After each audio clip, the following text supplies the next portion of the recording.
இன்னைக்கு மேட்ச் பார்த்தீங்கன்னா டெல்லி வெர்சஸ் மும்பை நடக்குது. மும்பையில் இன்னைக்கு ஆடுறாங்க வான்கேடேயில். இன்னைக்கு மும்பைக்கு ஒரு முக்கியமான மேட்ச்சு. மும்பை கண்டிப்பாக இன்னைக்கு ஜெயிச்சே ஆகணும்.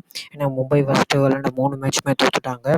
மும்பைக்கு இன்னைக்கு ரொம்ப குரூஷியலான மேட்ச்சு வான்கேடேயில் நடக்குது. என்ன பிரச்சனைனே தெரிலங்க ரோஹித் சர்மாவுக்கும் ஹார்திக் பாண்டியாவுக்கும். ஏன்னா ஏதோ ட்ரெஸ்ஸிங் ரூமில் மறுபடியும் பிரச்சனைங்கிறாங்க. ஹார்திக் பாண்டியா ரோஹித் சர்மா மதிக்க மாட்டேங்கிறாருன்னு சொல்கிறாங்க. அது எவ்வளோ தூரத்துக்கு உண்மைன்னா தெரியல. ஆனால் அவங்களுக்கு 2 பேர்த்துக்குள்ள ஏதோ ஒரு பிரச்சனை போயிட்டு தான் இருக்குது. ஹார்திக் பாண்டியா ரோஹித் சர்மா 5 முறை ஐபிஎல் கேப்டன் வின் பண்ணியிருக்காரு. அவர் தான் ஃபஸ்ட்டு மூவாயிட்டு 5 முறை ஐபிஎல் கேப்டன் வின் பண்ணவர். அதனால அவருக்கு கூடிய ரெஸ்பெக்டை ஹார்திக் பாண்டியா கொடுத்து தான் ஆகணும். ஏன் மும்பை கேப்டன்சியை ரோஹித் சர்மா இருக்கும் போதே மாற்றினாங்கன்னு தெரில. இன்னொரு சீசன் பார்த்துட்டு மாற்றிருந்துருக்கலாம். இல்லைனா இந்த அடுத்த நெக்ஸ்ட் சீசன் தான் ஓப்பன் ஆக்ஷன் வருது. அப்பயாச்சும் ரோஹித்திட்ட சொல்லியிருந்தா ரோஹித் சர்மா டீம் அவுட்டு போயிருப்பார். இப்போ ரோஹித் சர்மா கன்ஃபார்மாக சொல்லிட்டாருன்னு அடுத்த வருஷம் மும்பையில் இருக்க மாட்டேன், டீம் அவுட்டு போயிடுவேன்ட்டு. ஏன்னா ஹார்திக் பாண்டியா எப்படின்னா ரூடாலாம் இருக்கக்கூடாது. ஹார்திக் பாண்டியா ஃப்ரான்ச்சைசி கேப்டன் தான். ஆனால் ரோஹித் சர்மா இந்தியன் கேப்டனு. ஏன்னா என்ன கேட்டால் ஹார்திக் பாண்டியாவுக்கு இந்தியன் கேப்டன்சியே கொடுக்கக்கூடாது. ஏன்னா அவர் இவ்வளோ ரூடாக இருந்தாருன்னா இந்தியாவில் இருக்க பிளேயர்ஸையும் கெடுத்துருவார் போல். அதனால் ஹார்திக் பாண்டியாகிட்ட கொடுத்தா கூட இந்தியன் டீம் கல்ச்சரும் கெட்டு போயிடும் போல். மும்பை இந்தியன்ஸ் டீம்லேயே கல்ச்சர் நல்லா இல்லைன்னா அப்போ இந்தியன் டீம் கல்ச்சர்னால் அவர் எப்படி வச்சுருப்பார், எப்படி மெயின்டைன் பண்ணுவாருன்னு பாருங்கள்.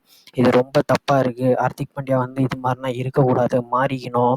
ஏன்னா எங்கேயோ குஜராத்தில் போய் டெம்பிளில் போய் ப்ரேயர் பண்ணிகிட்டு இருக்காரு ஜெயிக்கணுன்ட்டு. நாளைக்கு சண்டே வச்சு ஜெயிச்சிருவாருன்னு நினைக்கிறேன் சண்டே. ஏன்னா அவங்களுக்கு பெரிய பிளேயர் சூரியகுமார் யாதவ் வந்துட்டார்.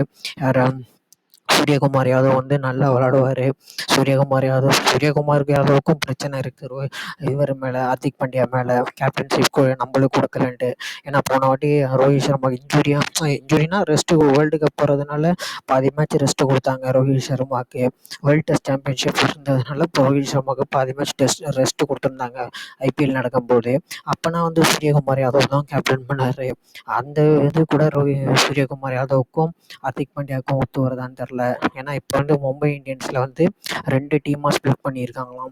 ஒன்று ரோஹித் சர்மா, திலக் வர்மா, ஜஸ்பிரித் பும்ரா. இன்னொன்று ஹார்திக் பாண்டியா, இஷான் கிஷன். இன்னொரு டீம் தான் இருக்காங்களாம். அவங்களுக்கு ட்ரெஸ்ஸிங் ரூம் அட்மாஸ்பியரே நல்லா இல்லைன்னு சொல்கிறாங்க. அது எவ்வளோ தூரத்துக்கு உண்மை தான் போல். ஏன்னா அதே தான் மேட்ச்லேயும் ரிஃப்ளெக்ட் ஆகுது. ட்ரெஸ்ஸிங் ரூம் அட்மாஸ்பியர் நல்லா இருந்தால் தானே மேட்ச் நல்லா விளாடுவாங்க. மேட்ச்லேயும் அதே தான் ரிஃப்ளெக்ட் ஆகுது. இதெல்லாம் மாற்றிக்கணும். எம்ஐ நிறையா ஃபேன் பேஸ் உள்ள டீமு. ஏன் இப்படி பண்ணுறாங்கன்னு தெரியல. இன்ஸ்டாகிராமு, ஃபேஸ்புக்கு எல்லாத்துலேயுமே ஃபாலோவர்ஸ் குறைஞ்சிட்டாங்க.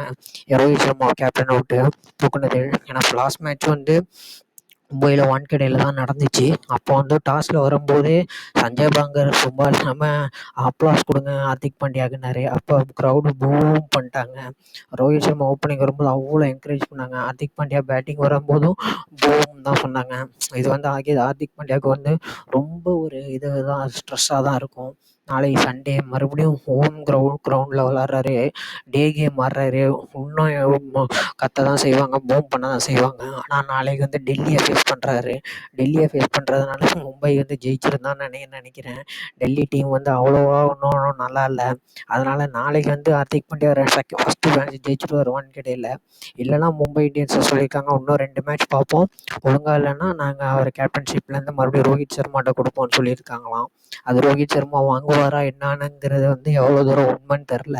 ஆனால் ரோஹித் சர்மா இன்னும் கேப்டன்ஷிப் வாங்க மாட்டார். அடுத்த ஐபிஎல்லில் வேறு டீமுக்கு தான் கண்டிப்பாக போவார். இந்த மும்பை இந்தியன்ஸ்லேயே கண்டிப்பாக தொடங்க மாட்டார். அப்புறம் அடுத்தது நம்ம யார் டீம் பார்க்கணும்னா டெல்லி கேபிட்டல்ஸ் என்ன தான் டீம் எடுத்து வச்சுருக்காங்கன்னு தெரியல.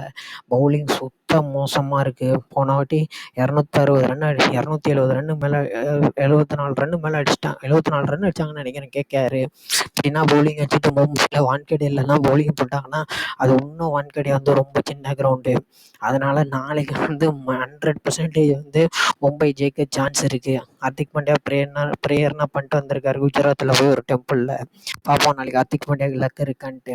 இல்லை ஹார்திக் பாண்டியாவுக்கு லக்கு இல்லாமல் இருந்துச்சுன்னா டெல்லி கேபிட்டல்ஸ் ஜெயிக்க சான்ஸ் இருக்குது. ஏன்னா நாளைக்கு வந்து ஒரு பவர் பேக்கடு பிளேயர் வராரு, சூரியகுமார் யாதவ். அதாவது டெல்லி வந்து பவுலிங்கை வந்து சிஎஸ்கே எகெயின்ஸ்டாக நல்லா போட்டாங்க. ஆனால் கேகேஆர் மேட்ச்சில் வந்து கேகேஆர் உடிச்சிட்டாங்க.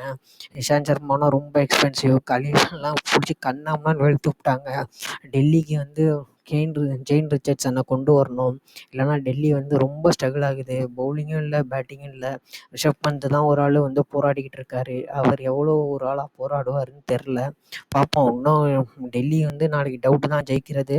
அதில் முக்கால்வாசி டெல்லி நாளைக்கு ஜெயிக்காதுன்னு தான் நான் நினைக்கிறேன். இந்த மேட்ச் வந்து 100% வந்து மும்பைக்கு ஜெயிக்க சான்ஸ் இருக்குது. ஒருவேளை மும்பை ஹார்திக் பாண்டியாவுக்கு வந்து நேரம் சரி இல்லைன்னா டெல்லி கேபிட்டல்ஸ் ஜெயிச்சிருவாங்க.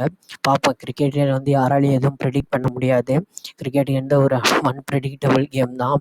மேக்ஸிமம் வந்து நாளைக்கு மும்பையில் வான்கடையில் நடக்கிறதுனால கிரவுண்டு சின்னது. ரிக்கி பாண்டிங்கும் நல்ல ஸ்ட்ராட்டஜினா போட்டு தான் கொண்டு வருவார் அவங்க டெல்லி கேபிட்டல்ஸ் டீமை. சும்மா விட்டுற மாட்டார். ஏன்னா ரிக்கி பாண்டிங் வந்து அப்படிப்பட்ட ஒரு கோச்சு. அதுவும் இல்லாமல் தாதா வேறு இருக்கார். நாளைக்கு கண்டிப்பாக வந்து டெல்லி கேபிட்டல்ஸ் ஒரு நல்ல கேம் ஆடுவாங்கன்னு தான் நான் நினைக்கிறேன். மும்பைக்கு டஃப் ஃபைட் கொடுப்பாங்கன்னு தான் நினைக்கிறேன். ஏன்னா ரிஷப் பந்த் வந்து பேட்டிங் 2 மேட்சாக நல்லா ஆடிக்கிட்டு இருக்காரு. சிஎஸ்கேக்கும் எகென்ஸ்டாகவும் கேகேஆர் எகென்ஸ்டாகவும் 250 கண்டினியூஸாக அடிச்சிருக்காரு. அதே வந்து டெல்லிக்கு வந்து ஒரு பெரிய ப்ளஸ் தான். நாளைக்கு மும்பையை ஃபேஸ் பண்ணும்போது கண்டிப்பாக இன்னும் நல்லபடியாக தான் விளையாடுவாருன்னு நினைக்கிறேன். நல்லா விளையாடணும் டெல்லி கேபிட்டல்ஸு டீம். ஐபிஎல்லுக்கு வந்து கொஞ்சம் டஃப் ஃபைட் கொடுக்கணும் மும்பைக்கு. பார்ப்போம் நாளைக்கு. ஆனால் என்னோடய ப்ரெடிக்ஷன் படி நாளைக்கு வந்து மும்பை வெர்சஸ் டிசியில் வந்து கண்டிப்பாக வந்து மும்பை தான் ஜெயிக்கும்னு நான் ப்ரெடிக்ட் பண்ணுறேன்.